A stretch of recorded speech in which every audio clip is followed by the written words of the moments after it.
لکه سفر غوړیا پاوزه ناوخته دی د کار ټایم دی خدای دې نن سفر غوږونه مې رات مکه ناوخته دی کار نه به زه هر ټایم خوب دی چې چلې چنګړی خدای دې تباه و برباد کړه درانه نو څوک درنه خوب هم نشي کولی یا الله پاکه یا خو ما واخلې او یا دا بلا واخلې وایه چنګړی سی چلې بیا دې څه خوبل جوړ کړی دی بلاګۍ چپ شه غوږونه په چا باندې سترګې راوباسې ما ته نېغې نه کېږه په ما باندې سترګې راوباسې اوس به یې داسې ډلې سر ته ونیسم نو داسې ول به درکړم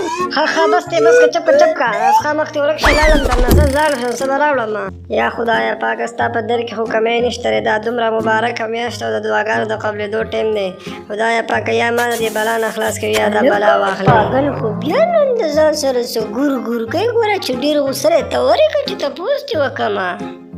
السلام علیکم ورحمت الله وبرکاته په منه ښه ټیک ټاک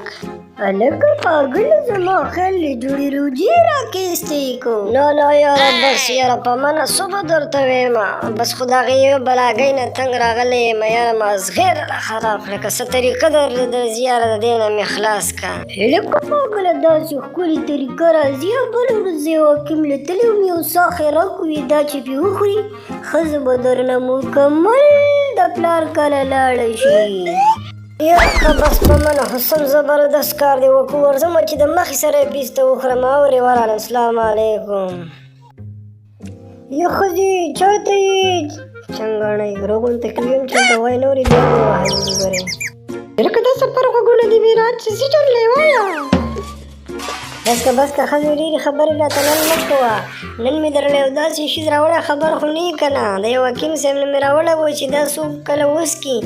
دومره ښایسته به شي چې د هغې نه بله په دنیا کې بل څوک ښایسته دی ما چې ته وخورې چې ته هم سمه ښایسته شي هیې دکه شان دا خو زر راکړه چې زر یې وڅکمه چې سمه ښایسته شم که نه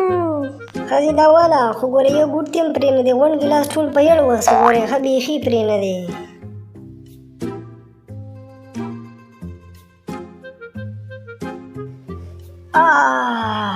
یا الله خیر زما خیال جوړې دا ښځې نه بیخي خلاص شوې یم د شپې کور ته تللې ده دا حکیم صاحب جواهد جوړې زما خیال دی ډېر کار وکړو اورې ښځه مې نشته دی شکر دی خدایه ته ورېږه یاره دا خو څه اواز نه دی زما د ښځې یا ښځې څوک راغلی دي په دې سهار باندې